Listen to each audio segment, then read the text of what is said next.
Okay, we are going to get started to respect everyone's time. So, um, good afternoon, and thank you for joining us for the Beyond Survival Cultivating Resilience in Youth webinar hosted by HCET with our presenters, Patricia and Alexandria. My name is Megan Arias, and I'm the training manager at HCET, and I'll be moderating the webinar today. So, just a brief introduction of healthcare education and training, or HCT. Um, our mission is to provide comprehensive program development, education, and training to improve reproductive and sexual health outcomes. And we're an organization of passionate people who are proactive in their belief that access to evidence based, medically accurate reproductive and sexual health education, training, and care is a fundamental right. Next slide, please. Thank you. So today's webinar has closed captions available, and to enable those, you will hover over your main screen, and at the bottom it should say show captions. We need to update this slide, but it should say show captions at the bottom, and you just click that and they should pop up. You are able to change those settings by clicking subtitle settings as well. Next slide. Thank you. So throughout the presentation today, we encourage you to send your questions via the Q&A box. And again, to enable that, you're going to hover over your main screen, and there should be a tab at the bottom that says Q&A.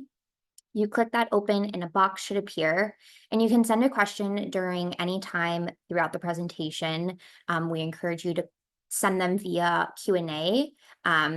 That way you are able to send a question anonymously if you want, and it just gives that extra level of comfort throughout. And we won't read all the questions until the end during that Q&A time. Next slide. Thank you. So please be sure to follow us on all of our social media accounts just to keep up to date with the newest information and any events we have coming up in the future. Next slide. Thank you. So just a quick bit of housekeeping. A link to the evaluation for today's webinar will be sent to you in the chat at the end of this webinar, as well as in an email following the webinar, and your feedback is greatly appreciated. You can find a list of archived presentations and a list of upcoming events through our website. And if you have any technical difficulties throughout the presentation today, you can reach out to me in the chat, or you can contact updates@hcet.org. Next slide. Thank you. So I'd like to introduce our presenters for today. We have Patricia Joseph, and she studied political science, international studies, and public health. After completing her undergraduate degree, she dedicated a year of service with AmeriCorps, where she mentored and co-taught youth at a local charter school, meanwhile serving as the chief data support on school culture. She later earned her Master's of Education in Clinical Mental Health Counseling. She worked as a mental health worker, facilitating social emotional learning curriculum with the Mental Health America of South Central Kansas. And she transitioned to a role with Goodwill Industries of Kansas Mission Services, where she is currently involved in strategic planning and implementation of initiatives and services to support individuals facing barriers to employment. She also serves as a project coordinator with the Kansas University Medicine Practice Association of Wichita's Psychiatry Department. And in this role, she's involved in piloting a dialectical behavioral therapy curriculum for students at Hayesville High School. And then we have Alexandria Ware, a dynamic child advocate, keynote speaker, and the founder and CEO of Culture Creations, Inc., a nonprofit dedicated to empowering Black and Brown youth from foster care backgrounds. With a deep commitment to advancing the well-being of vulnerable children, Alexandria has played a pivotal role in passing the Soul Family Bill. She contributes to national initiatives to improve outcomes for foster youth, and her work is driven by her lived experience and passion for fostering healing, stability, and opportunity. So without further ado, I am passing it over to our presenters for today.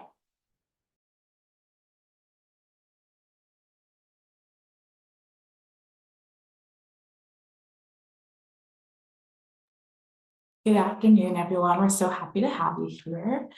So we want this to be as interactive as possible. So if you would, we have a QR code here for you to scan to join our Minty.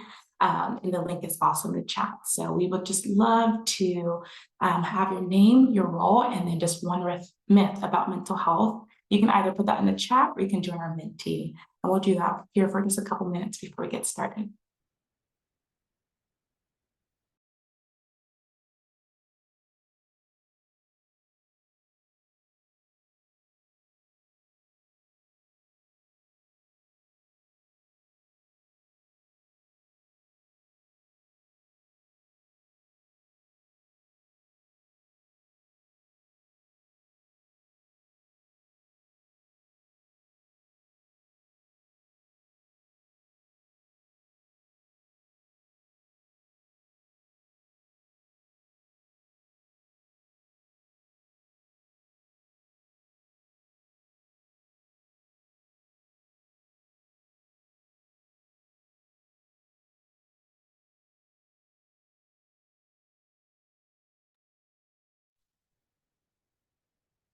Okay, I'm seeing some really good ones here. Don't need therapy. I've definitely heard that one before. It's all in your head. Huge one being dismissive of what people are going through. Let's see. True dramatic. That's definitely a big one. Needs to be medicated. Bootstraps. Definitely gotta tighten up those bootstraps. You gotta keep it moving. Drama queen. Can handle it on my own. Definitely guilty of that one for myself. Not important, not a real problem. Excuse for unhealthy behavior. It's major, major, major. Other people responsible for my mental health. I saw that one in the chat. Kind of playing the blame game sometimes.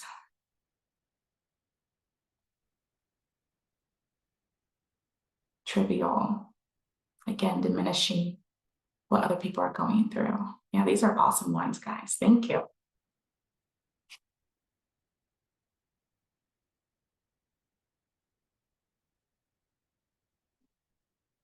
Not generational. That's a major one. We're probably going to touch on that later. Okay, awesome. Well, thank you for participating. Let's go ahead and get on to the next slide here. Right, so as Megan said, my name is Patricia Joseph. I'm currently working in the nonprofit realm. So fun fact about the Goodwill of Kansas, a lot of our profits from retail go directly back into our mission service and our philanthropic services. So that helps us be able to provide educational services, vocational tech services, disability, reentry, as well as just employment services as well. So just the whole gamut there. I'm also a volleyball and track coach, which I really enjoy doing. And then just part-time and with my free time, I'm a huge advocate for mental health, especially in youth, because a lot of times they don't have a voice. So I just want to help and give them the platform for them to have their voices heard and then do my role as well. So thanks for having me here.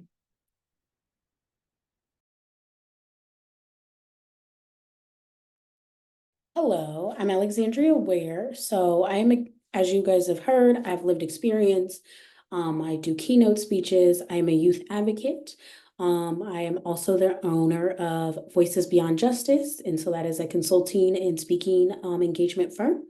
And then I'm also the founder and CEO of Culture Creations. And outside of all the things I do around advocacy, around child welfare and healing and racial justice, I am an aunt. I have 23 nieces and nephews, great and regular. So I'm very avid, very into their life and all the things they do. And I also will be a grandma in February. So I have 7 children with my partner. So very much into the family orientation and all the things. So grateful to be here and excited for this webinar. All right. Okay. So just want to do a brief welcome introduction. So going over this webinar, our hope is that we can provide you with how can you support young people in the systems of care, right? Whether that's juvenile justice, child welfare, mental health systems, whatever that is. So our mission is to really help you as our leaders who are working with our young people be able to make sure young people can reach their full potential. So we're going to go over some practical approaches and best practices, how to support and bring out healthy habits in youth, dealing with individuals in crisis. So we have some case studies, so it can be very interactive and engaging. And then we'll have some testimonials, and then we'll close with question and answers. So making sure that you have an idea of what we're going to be talking about and all the things. And so we want you to drop any questions in the chat, any questions you may have as we're talking, as we're coming up. We will make sure to get to them at the end. And if we don't have time to get to all the questions, Patricia and I will, compile a FAQ of things that we've seen and we both work with. So. Okay, and we have one more Mentimeter. So what are some strategies or techniques you've used or observed that helps foster mental wellness and resilience in youth? So you can put that in the chat or you can put it into Menti. So I also dropped the link in the chat as well.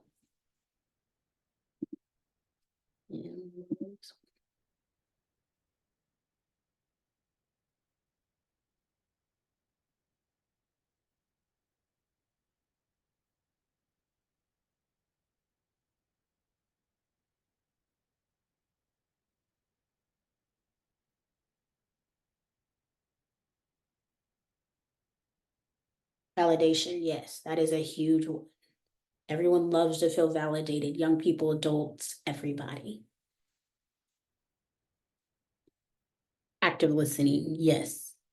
Listening to creating a safe space, yes. Love these. Techniques to manage emotions, yes. Education, being their cheerleader, open communication, taking breaks at school, movement, self-regulation techniques, open communication. We see communication again. We see active listening again. What else?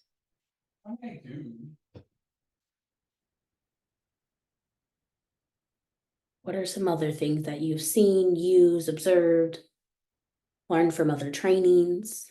All the things. Give you a few more seconds. Finding their strengths and going from there. Collaboration, yes. Brain breaks, yes, because everybody needs a break. Everyone needs a break. Positive reinforcement, yes. And I love collaboration. We have to collaborate for everyone to be able to accomplish all the things they want, right? We all work in this nonprofit industry, so we all have to work together and make sure that, we're making partnerships and collaborating and, all those things, which I know you guys are all aware of, but, collaboration is one of the big ones. All right, anything else? Any last ones? Any ones that somebody has? Oh, sharing stories. Yes, storytelling, sharing stories, all that. Perfect. Well, I'm going to move on. All right, and so we're going to dive into what has worked, best practices and practical approaches. So thank you, Alex. Those are awesome. A lot of them are going to be what we touch on. So I'm sure this is going to be a refresher for a lot of people, but what I think that we have boiled it down to, although there's a million approaches, and I think to kind of sum up what all of our different approaches were, is that we are taking a human-centered approach. We are focusing on the individual, and we're going to craft what we do and how we approach them and their specific needs based on who they are as a human. So some other ways to say human-centered would also be like a person-centered approach. So just like a framework that emphasizes empathy, active listening, respect for individuals and their unique experiences. So we're gonna focus on them as an individual and what they need compared to what we might want to project onto them or assume about who they are, and using maybe our own lived experience to craft how we believe they should deal with a situation. So we believe that this approach is essential when supporting youth in challenging situations because it focuses on understanding their perspective and providing compassionate, tailored support.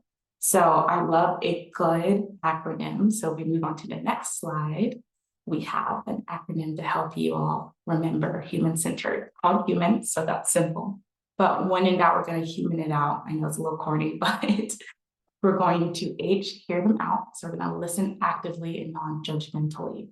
So we are fully there and we're fully present and we are taking what they say for what it is. We're not going to make any assumptions about what they're saying. So doing this is really going to encourage a supportive environment where the person feels heard, understood, and respected. Because I don't know about you guys, but I've walked out of conversations where I'm like, I don't know if they actually heard me, right? They were there, we're engaging, but I don't know if they heard me or understood me. So that's going to be really important for us. You are going to understand their perspective, or at least attempt to understand. So that means we might need to ask questions, follow-up questions, using those open-ended questions to make sure that we are understanding what they were trying to relate to us. And then we're going to acknowledge their unique experiences under that umbrella. So there are tons of people who come from different walks of lives. So understanding where they have came from and where they are is going to help us step into their shoes and understand just a little bit, even if we can't relate, just understanding what they have gone through and maybe why they navigate the world the way they do. So we are also going to try to meet them where they are. So engage based on their current state. So you may be ready to have this conversation with someone and they may not be ready to. That's okay. But I think the most important thing is being willing to even have that conversation with them is going to leave a seed and be able to continue to nurture that seed until you have that rapport or until they're just simply ready to start having that conversation. Affirm their dignity, right? We want to recognize their worth and treat them with respect. So I know sometimes in school setting, that autonomy can go away, right? Because you're in a school setting, this is how things are supposed to happen, or even maybe in your household, right? Do this because I said so. So sometimes that could be a really good way to diminish their dignity and their sense of autonomy. So we want to definitely treat them with respect, recognizing their inherent worth as a person, regardless of what's happening. And then we want to nurture that connection. So it's going to take time to build trust through kindness, patience, and being consistent. We want to be consistent. Just because they kind of stiff arm us in the beginning doesn't mean we stop trying, right? We want to just continue to show them that we care. So with this program that I'm highlighting at this high school, my initial kind of syllabus, we were supposed to get started this week. Well, I think we're going to need 3-4 weeks of just rapport building and dabbling into curriculum because a lot of these students come from trauma, right? So I had to make sure I pivoted and met them where they were so I can curate what kind of class it's going to be. Because with some classes we could just dig right in, for others we can't. So it's going to just take time to nurture that connection and build their trust and be consistent, and then continue to follow up with support after our initial conversations and say, hey, I noticed that you were down today. Just those little things are going to continue to build those seeds. So definitely something we want to focus on. Oh, we can go over to the next slide. And that's going to be you. Alrighty. So one of the things, the way when I work with young people, as this person who has lived experience, that I've seen things have worked is through the abolishment theories and practices. And so that framework just like focuses really on dismantling systems of harm and creating like alternatives rooted in care, compassion, and accountability, right? And so these have been really well with what I do at Culture Creations and what I've done, with other young people before I started my own nonprofit, right? And so some of the things that I look at when I'm doing that is how can we make sure any programs we're doing, any young people I'm working with, we're prioritizing their healing, we're prioritizing their agency, we're prioritizing restorative and transformative methods than punitive responses. So that may look like me making sure I understand like what a young person looks like for signs of them being in crisis, right? How can I intervene? How can I do some of those techniques with them as well? So really diving into how do we put love into a system that sometimes always doesn't allow us to put love into a system, and really focusing on less harm. And so some of these approaches that I use are healing justice. And so healing justice is a framework that addresses the individual and collective healing needs of the communities faced by systematic oppression. So that can be how right now we've seen a lot of trauma-informed care. We've seen a lot of culturally relevant care coming out, right? We've seen a lot of like peer-to-peer mentorship programs coming out, peer-to-peer healing circles. Those things are really like that healing justice informed. So it really helps young people focus on self-care, but community care, and then helps them foster resilience and emotional well-being as well. And then we've also seen I use transformative justice. So it's a way that allows me to work with young people and address the harm with sometimes without punishing them, but focusing on their accountability, their safety, and transforming the root causes of conflict. So like I said, I'm a parent. I have 7 kids and I have a granddaughter on the way in February, and I'm super excited. One of the things, I have a 9 and a 13-year-old. That age group, they do not get along, right? Everything is one person's fault or the other person's fault. But one of the things that we do in our family is we try to address the harm that one of them have caused and focus on them taking accountability, right? Like this weekend, one of them decided they didn't want to brush their teeth. And I was like, ooh, baby, everybody in the house does not need to be in harm because your breath stinks. So how do we work on, that, right? And so the accountability was, well, the toothpaste and the mouthwash that we got that I thought I would like, it's not working, right? So can we find something else that works? So we went to the store and found something that works so much better now. Nobody else is like having to smell her breath in the morning, but it's been really, really nice for her to also think through those things as well, right? So looking at crisis and intervention through a abolishment lens, right? So we all know crises are going to happen, no matter if you're a young person who's a part of a system or you're an adult. It is inevitable. So how can we work through crises that are non-punitive, that have compassionate responses, that prioritize well-being over criminalizing our young people? So it's really focusing on emotional support, de-escalation within youth crises. So one thing that I've been trained in recently is crisis management, right? And there's this whole great program, and I will send it out as a resource as well. But it's really being able to catch the behavior or catch what's triggering a young person before it happens, right? So my 13-year-old, my partner and I are in the process of adopting her. And one of the things that is a big trigger for her is if I show my other kids too much attention that I don't show her. So I've had to learn how do I navigate having individual dates with all 7 of my children, right? So what is it that they like to do? One loves dogs, so we have 2 dogs. One loves to go shopping. I love shopping, so that one is inedible. We go shopping together, especially at our favorite place, Target. My 13-year-old, on the other hand, she loves boxing. I am not athletic. I do not have an athletic bone in my body, okay? My parents did not bless me with that. But it's been learning to step into her world as well. And if I see that crisis getting ready to happen, it's okay, well, what would you like to do? How can we use some of your coping skills, but de-escalating it and centering her in that emotion to make sure she's feeling safe and validated. And then we also use restorative justice, right? So It's a practice that brings together all parties that have been involved in harm and resolves the conflicts and restores relationships. So as we know, a lot of times with our young people in any system or any just young people, period, there's been a lot of harm caused, whether they've left a foster home, whether they left a group home and all the things. And sometimes those young people still want to keep those relationships. And so how do we help them do that, right? So one of the ways we do it is we have like restorative circles. And it helps them understand like the conflict and fostering understanding and why somebody did that. So it helps them get to the deeper root of what that looks like, but it also creates opportunities for young people to reflect on their mistakes, and promoting empathy and emotional growth, right? So I've seen a lot of young people when we're using this being like, oh, well, I didn't know that triggered you. I was just doing that because that's how I was taught, right? So seeing them see each other as a human and seeing that everybody has triggers, right? It's been amazing.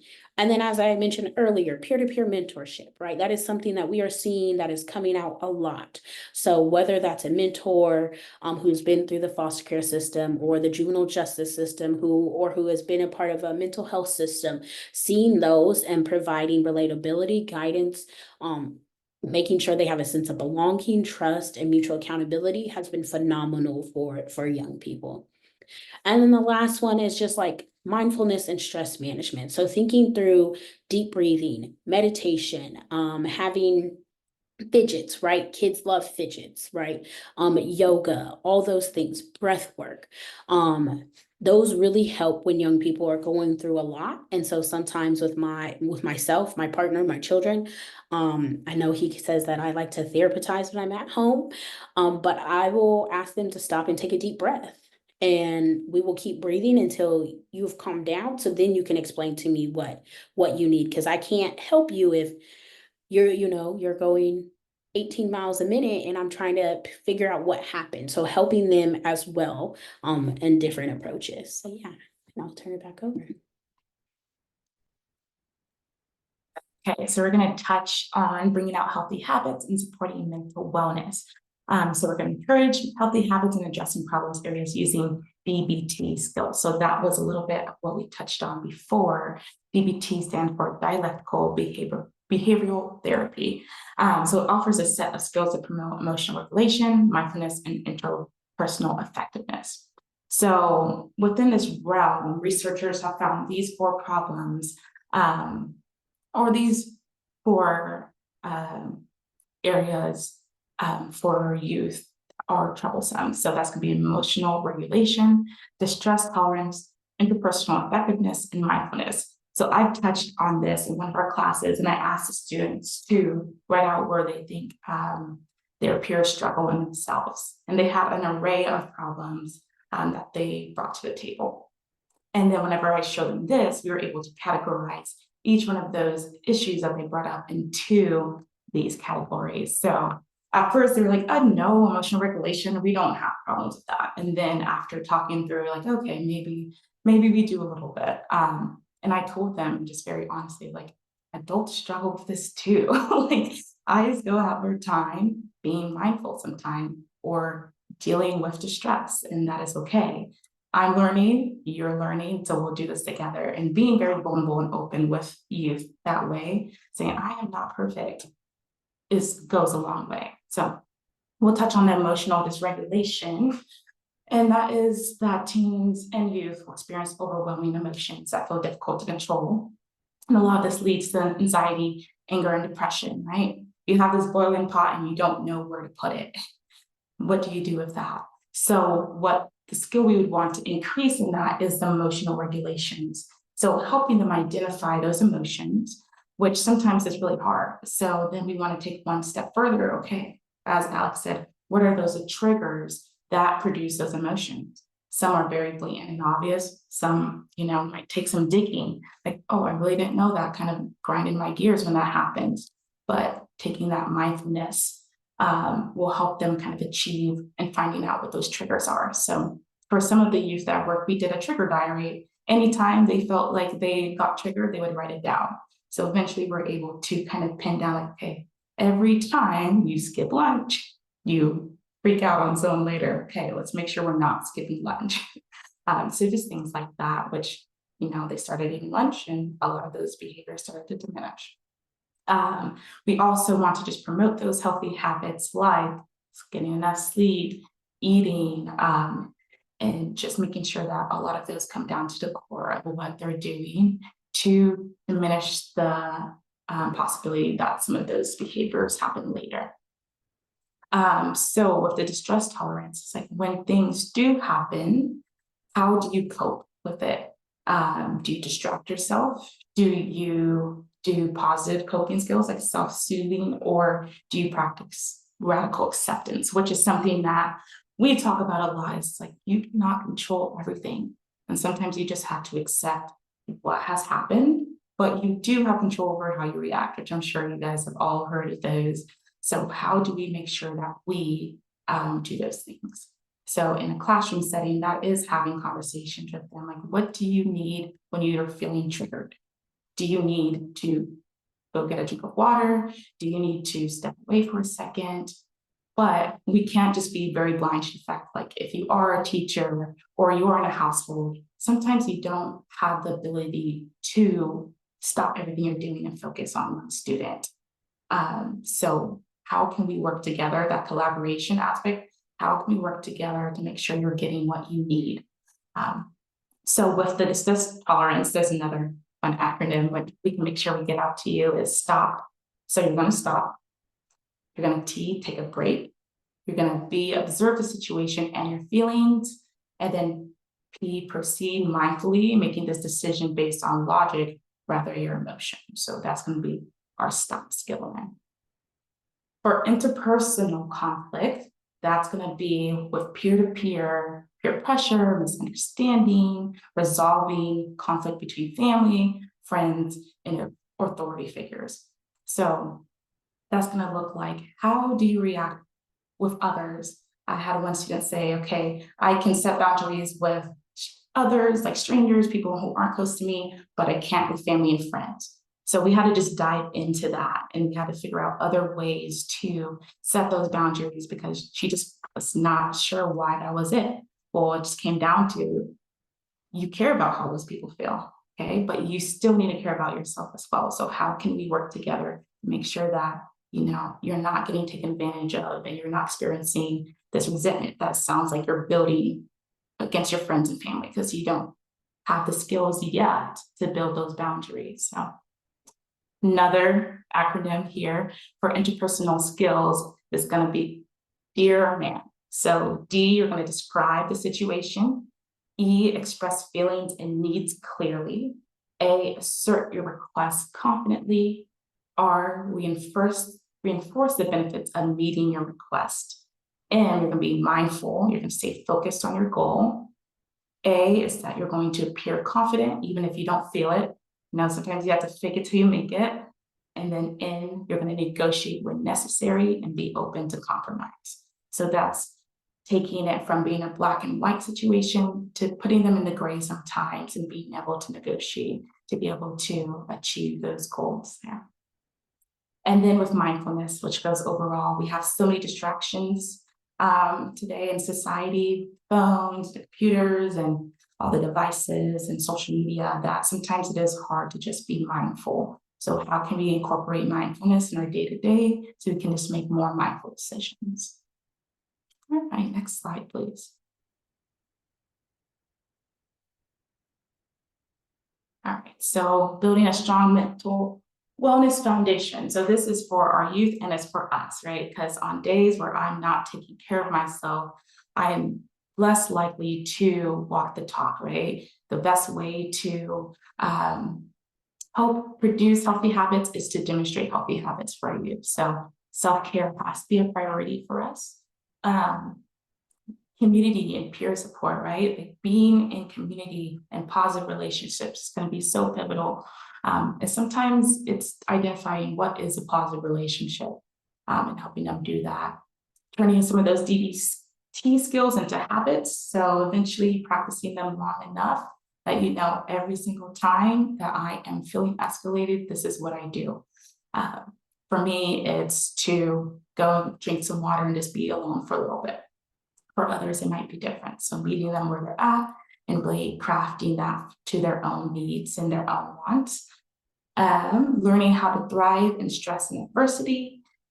And then that's going to be where we go into your story is your superpower, right? Wherever you come from, it does not matter what that is. You can turn that and fuel that into something more. So we're going to talk and touch about Alex will about how adversity sometimes does breed resilience and sometimes it doesn't. So how do you just take your story and not be ashamed of it, but turn it into something beautiful, which has gotten you where you are? And that's kind of Alex's story. That's a little bit of my story, but helping students recognize that very early on, where you came from is not where you're going. Yeah, let's go to the next slide.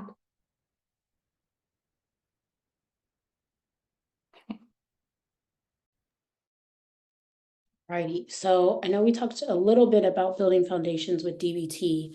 And so we want to also talk about building foundations with like being grassroots and boots on the ground, right? Because sometimes it's both and we need the clinical approaches, but we also need the grassroots being boots on the ground. So it's about how can we create and help maintain healthy habits for young people, a part of our systems. So it's for them to see how it plays a critical role, right, in fostering their mental wellness and building resilience by equipping them with practical tools, supportive environments, nurturing their sense of urgency and empowering them to thrive despite the challenges they face, right?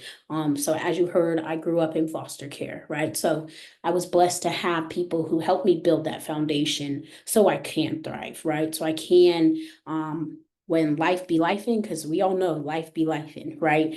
And with the way our economy is right now, life is lifing for a lot of people. How do I navigate building those healthy, coping skills, whatever we want to call them, right? And so one of the things is like identifying key habits that foster mental wellness. So for me, it's journaling. I'm a journaler. My partner probably does not like it because every time I go to Target, I buy a new journal and I never finish the journal I have. So I have a lot of journals all around my house, all around my business, all the things.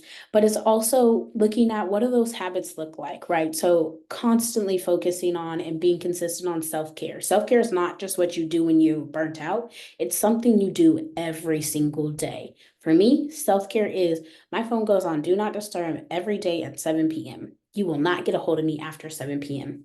I have to want to text you back for me to give up my self-care, right? But that's also regular sleep pattern. So how are you sleeping? Are you getting the recommended amount of sleep? Is your bed comfortable? Because we all know that can play into some factors as you're aging of if you're going to get a regular sleep. Balanced nutrition, so a healthy diet. So if maybe a young person doesn't like meat, how are we helping them if they're vegan or vegetarian or pescatarian having a healthy diet? Physical activity. So that not only helps with your mental wellness, but it helps with like, your body. So whether that's, yoga or Pilates or basketball or football or cheerleading or whatever you need to do, walking to move your body. That mindfulness and meditation, right? So that's a lot of times with meditation, it's just getting back to your center and your core. And so it's funny because I love to meditate. And so my partner always says he'll see me sitting there meditating and he wants to just be like, but I'm like, anything can be meditation. Going on a walk is a form of meditation. Cooking can be a form of meditation. It's just whatever takes you back to your center. So how do we help young people understand that meditation doesn't have to look like sitting on the ground and saying, right? And then positive social connection. So what do those look like? Your relationships, because we are people and we are meant to be in community with other people. And so how do we help young people be in community with people who, who are your hype queen, your hype king, your hype person? So that person, if your tire's flat at 3 a.m. because we don't know what she was outside doing at those hours, but who can you call, right? Who is going to pick up the phone and come get you at 3 a.m. to fix your tire? Those are the young people we need to make sure our young people have around them. And then also tools for nurturing healthy habits, right? So habit tracking journals are great, right? For me, I like to meditate at least 2 to 3 times a week. So I have a journal and I mark it off every time I meditate. And I get an incentive. So if I meditate for 30 times a month, I have now gotten an incentive to go get a Starbucks coffee because I'm obsessed with Starbucks, literally obsessed. It's my favorite thing. But also scheduling self-care time. So my partner and I, as you guys are aware, we have 7 kids.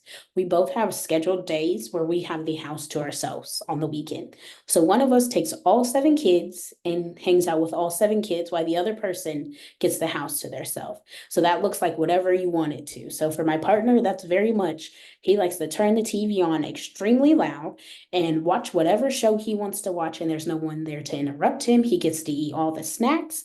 For me, it is, I like to turn on some music, run a bath, maybe have a nice little glass of wine, have some chocolate, cook me a nice little dinner, you know. But those are things as well.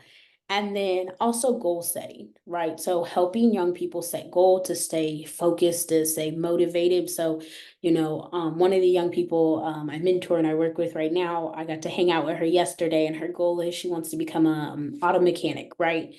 And so we went to the workforce center here in Kansas and trying to help her find jobs, and like, okay, let's look at O'Reilly's, let's look at, some of the places she can be a cashier.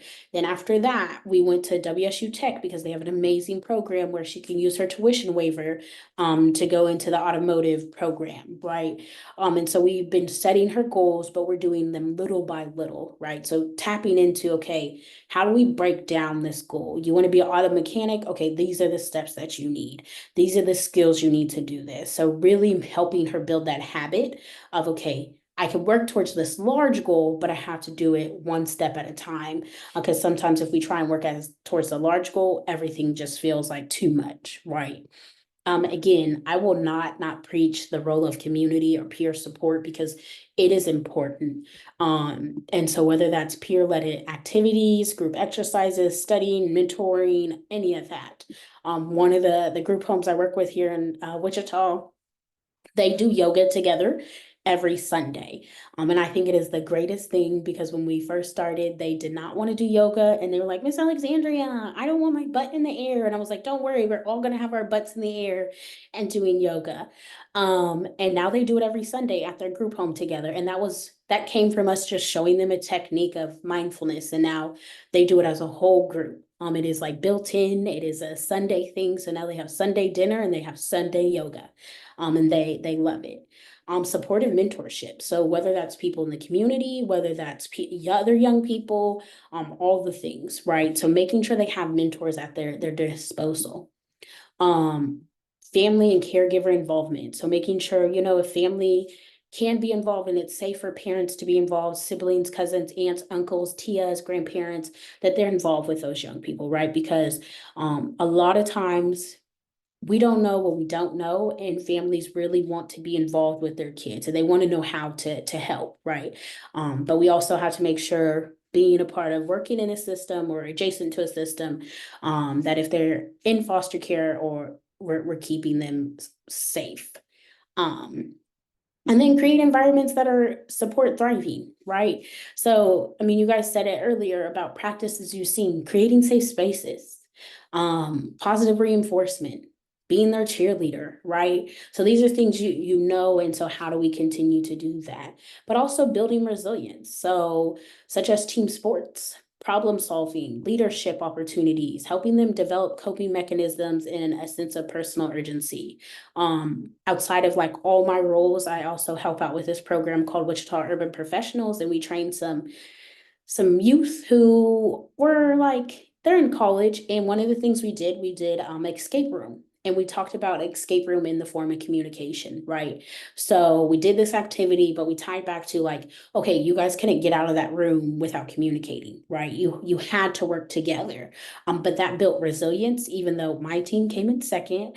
But we had the hardest room, like I told them, because it was all boat theme and I know nothing about boats. So I don't know why they gave me the boats because I have no idea about boats.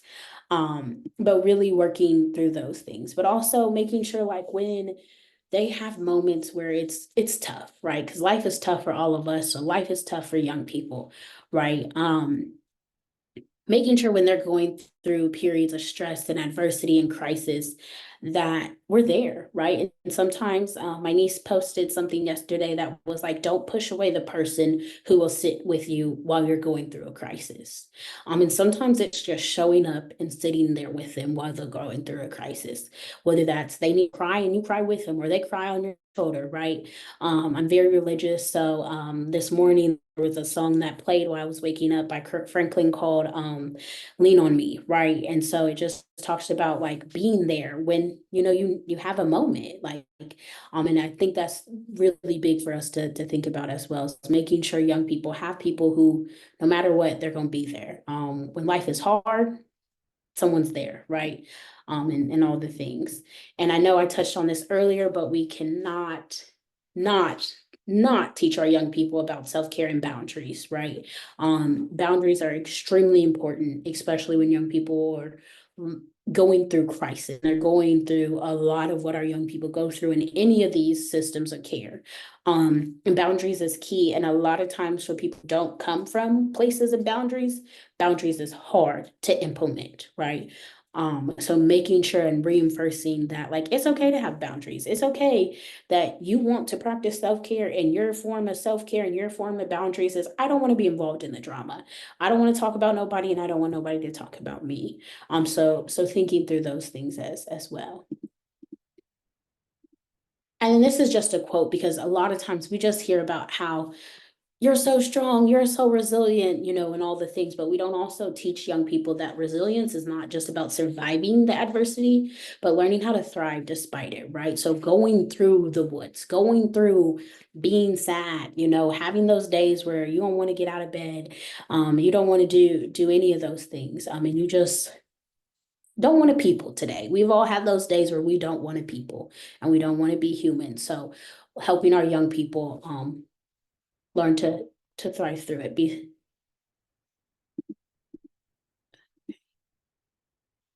Is this you, Patricia, or is this still me? Okay. All right. So supporting individuals in crisis. So a mental health crisis can happen to anyone, right? And so how do we best be supportive for young people when they're going through crisis? So I think one thing we have to make sure is recognizing the signs of a youth in crisis, whether they're in foster care, juvenile justice, adoption, any systems of care, or they're just a young person in your life, right? So this can be withdrawal. So isolating from peers or things that they're used to. This can be mood swings, right? So maybe they're extremely irritable lately, or have a lot of sadness, changes in behavior. So maybe they started doing some risky things like self-harm or substance abuse or aggression. Sleep disturbances. So maybe they have insomnia now, or maybe they sleep in a little too much, or maybe they're having some nightmares, right? Changes in appetite. So maybe they've lost their appetite or they're overeating as a coping mechanism. So it's crucial for us to make sure that we're intervening when we're seeing, crises. So helping prevent the escalation of a mental health crisis. And so that can look like techniques for intervention, and emotional de-escalation can look like staying calm, right? Because we communicate most of the time with our body language, right? 80% of our communication is nonverbal. So if you come in and you got your shoulders up and you look like you annoyed, a young person's gonna tell that, right? Like, they're not stupid. They can read us like the back of their hand, right? So they know the real, and they know what's not real. Someone said it earlier, the act of listening, allowing young people to express themselves without interrupting, right? I know one way I allow my 13-year-old to express herself, because she's currently in the system and be lifing for her, right? And there's things that she wants to do that sometimes I can't let her do.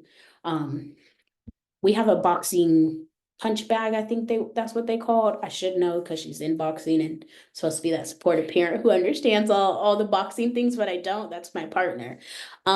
we'll go outside and I'll hold the little bag and she'll punch it and tell me her feelings, right? And that's the way she has been able to get her feelings out. But it allows me to actively listen, because if I let go and she punches it, one of us is gonna get hit with that bag, right? Um, so non-confrontational approach. So avoiding arguing, avoiding, making the situation escalate, all those things, and creating a physical safe space, right? So my 9-year-old, she's more of a, like, she has a little spot in her room where she calls it her quiet corner. So when she's upset, she goes to her quiet corner, and she made that physical space safe for herself. So she has squishmallows and pillows and all the things, and, gets to sit there and when she's upset and have those things.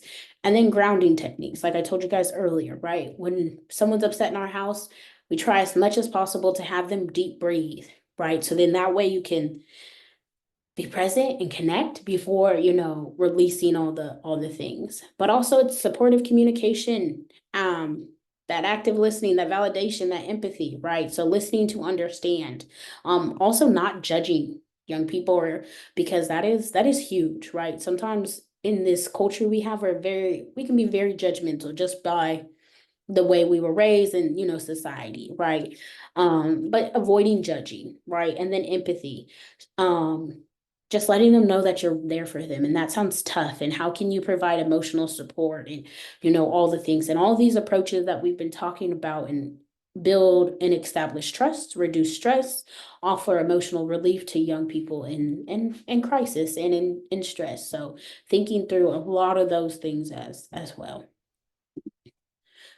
And then thinking about young people that you work with, that you may be at work right now, and, you have a meeting with a young person right after. Have you noticed any of these things, right? So it's those things that we talked about at the beginning of, are they eating or sleeping a little too much? Having low energy, feeling unusually confused, on edge, or scared, hearing voices or believing things that are untrue, on the inability to perform daily tasks. So, what are some of those things that you may have noticed, as you're supporting young people in a crisis? Right. Awesome, thank you. So I worked way too long on trying to get this quote out, but there are the blatant things that are out there that you could see as a crisis. But then also we need to, sometimes the people are a bit on the quieter side, we can overlook, because like, oh, they're a great student, never talk, but like really being observant to be able to realize, like, are they being quiet or is there something going on? So not all mental health crises are visible. Sometimes the quietest battles are the hardest fought. So just really being cognizant and reading the room, and also developing those relationships is going to make that easier, but it's not an easy task. So we'll go to the next slide.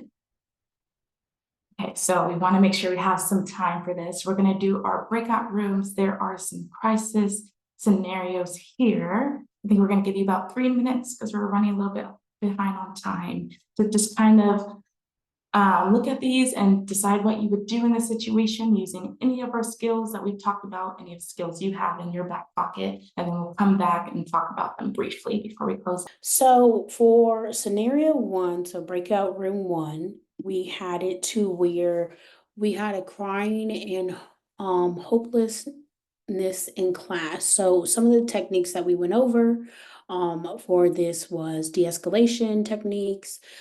So approach calmly, offer private space for a student to talk, use open-ended questions to understand their feelings without pressuring them. Then we talked about the human-centered approach, so showing empathy and validating their feelings and respecting their need for space or support as they may require. And we also talked about DBT skills. And so we have emotional regulation, helping them identify and label their emotions and discuss ways to manage them, such as using distress tolerance skills, and then mindfulness, encouraging grounding techniques like deep breathing, focusing on their present surroundings to help reduce overwhelming emotion. So, anyone in group one, who would you,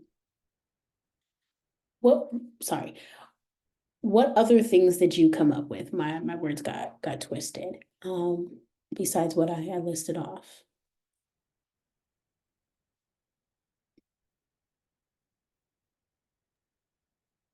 Can you guys hear me? Yes, I can. Okay, perfect. Because in the breakout room, my microphone wasn't working at all. Oh, So yeah, no. but we couldn't see the scenario or anything when we were in our breakout rooms. Oh, So we didn't no. really get a chance to even discuss that. But I was just thinking of the human acronym. I thought that was very impactful, and especially when we are now rereading the scenario, I thought that was a good approach. Okay, yeah. So was everyone's breakout room like that? Could nobody see the scenarios? You can like drop a emoji, thumbs up, whatever. Okay. Yeah, we couldn't see it. Okay, perfect. Well, I can read the scenarios real quick. Oh, sorry. That is my prayer alarm. I pray at certain times every day. Okay, so first scenario is a student repeatedly crying in class and expresses feelings of hopelessness about their future, saying they don't see the point in anything anymore. The next scenario we have is a normally active and talkative student suddenly becomes withdrawn and avoids eye contact and frequently declines invitations to hang out with friends. Then the one we have after that, and I think these scenarios were dropped in the chat as well. A youth engages in aggressive outbursts during group activities, lashing out verbally and physically at peers without clear provocation. And then the next one we had was a teen starts skipping meals regularly, claiming they aren't hungry and loses a significant amount of weight over a short period of time. And then one we had after that was a student confides that they've been cutting themselves as a way to deal with overwhelming stress from school and family life. So those were the ones we had. I'm sorry that you guys didn't get to see them. I apologize. Alrighty. And then for scenario 2, I'll just go over what we talked about since you guys did not get to see them in any of the breakout rooms. So what we talked about was ways with all the things we discussed was like gently approaching the student and offering support without pushing them to the edge. Respect their boundaries and express concern in a non-intrusive manner. Validate their feelings of needing space and provide reassurance that you're there to support them when you're ready, and ensure they know they are valued and their feelings are understood. And then DBT skills, so interpersonal effectiveness, encourage them to communicate their needs and boundaries to others. So there's that one. Then mindfulness, practice mindfulness exercise to help students stay present and reduce any anxiety about social interactions. What other things would you say that could happen, you could use as techniques during this?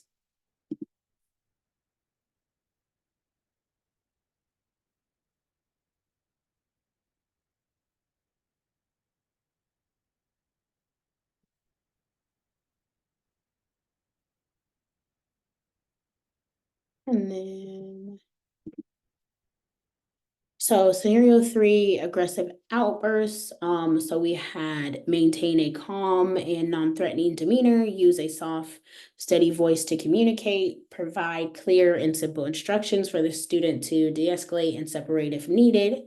I will also say on this one, a lot of times when I've worked with young people who have an outburst, one thing that, and this is just me, sometimes, when someone is being aggressive or they have a lot of aggression to get out, sometimes allowing them to punch things, to scream in a pillow, some things that sometimes may not be orthodox, or something we should do, but they help, right? Like I said, my 13-year-old, when she's aggressive, we have a punching bag in our garage. She goes out and punches that bag, right? And that helps her. My partner the same way. They bond over boxing. They both like boxing. They watch boxing together, but that helps both of them. That may not be the best method, per se, but it does help them. So sometimes allowing them to get that aggression out can help as well. The human-centered approach, understanding underlying causes of their aggression and address them empathetically. So having a lot of conversations, trying to, figure out why they're aggressive, right? Validating their feelings of frustration while setting clear and respectful boundaries. Nobody likes to be hit, right? Whether you're a young person or adult. So people can be aggressive, but you know, they don't need to put their hands on you. And then DBT skills, so distress and tolerance techniques that really offer self-soothing and using distractions to manage anger, emotional regulation, so helping them recognize their triggers, because everybody has triggers. And people are going to trigger you to the day you die, right? So we all know that. And so how do we help navigate those triggers? And then skipping meals and weight loss. So how do you approach the situation with sensitivity, concern without judgment, offering private conversations to discuss their eating habits, their physical health? Again, we'll see the validation about their body image, stress, showing understanding, support, offering resources or referrals to other health professionals who can provide further assistance. And then emotional regulation, discuss the connection between stress and eating patterns and developing coping strategies. Mindfulness, encouraging mindful eating practices and awareness of physical needs. And then self-harm, our final one. Remaining calm and non-judgmental, offering a safe space for students to talk about their actions, providing immediate support and involve mental health professionals if necessary, show empathy, validate their feelings of distress without condescending tones of, their self-harming behavior, support them in finding healthier coping mechanisms and ensuring they feel heard, respected, and then DBT, we want to make sure we're teaching alternative coping methods to manage overwhelming emotions, and then emotional regulation, work on identifying triggers and developing healthier ways to handle them. And then we are going to skip this one because we are almost at time. And then love a good quote. Quotes are my life. I love them so much. We must establish a personal connection with each other, connection before content. Without relatedness, no work can occur. So we have to be people first. We have to be humans.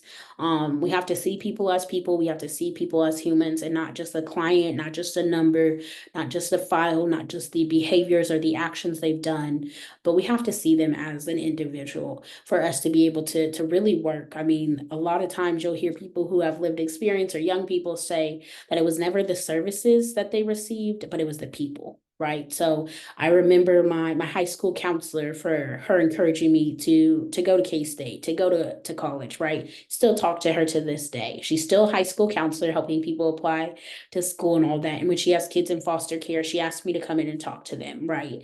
So we still have that connection, that she's seen me as a person and seen me as an individual and not just, okay, this is Alexandria who has behaviors, who's really smart, but she'll get in trouble at school.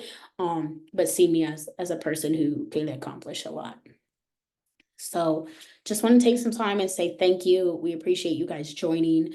Yeah, all the things. And so it is now time for question and answer. So you can submit questions to the QA, or you can come off mute and ask your question as well.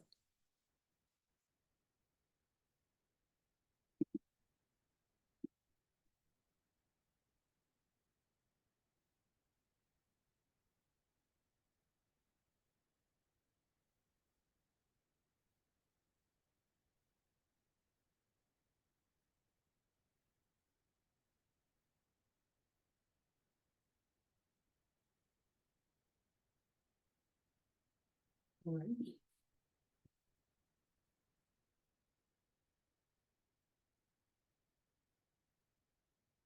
Well, we don't. Oh, okay. Well, we don't have any questions. I think that's going to conclude our webinar. Unless Megan, you have anything that you'd like to add? Our contact information is here if you do have any questions. The DBT skills is actual whole book with curriculum and handouts and all the things. So we will make sure we have that available for you and send out some resources. Yeah, thank you so much. I just have a few bits and bobs to add to the end, and during this time you can still submit a question. If you think of one, you can come off of mute and interrupt me. That is completely fine. Want to give you all the time you need to ask a question. But On your screen right now is a QR code for our event evaluation. If you open up your phone's camera and just shoot it at this QR code, it will pop up for you to open up and complete that evaluation.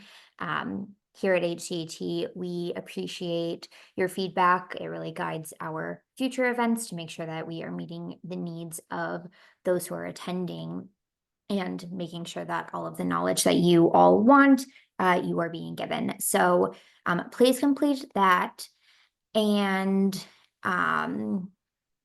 yeah, I'm still not seeing any questions. We do have about 5-ish minutes left. So if you do have questions, please feel free to ask them in chat, in Q&A, come off of mute, but we'll give it just a few more minutes just until we officially log off, just so we are not cutting anyone off if they have any questions.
I'm really not seeing any, and no one's coming off of mute. So with that, thank you so much, Alexandria and Patricia, for joining us today and giving such a wonderful presentation. I know I appreciated it, as I'm sure all of the participants appreciated it. So please feel free to log off and have a great rest of your day, and expect a follow-up from HCT just with evaluation. I will send out the slides again, handouts that we covered today. So thank you so much to everyone and our presenters. Thank you. Thank you.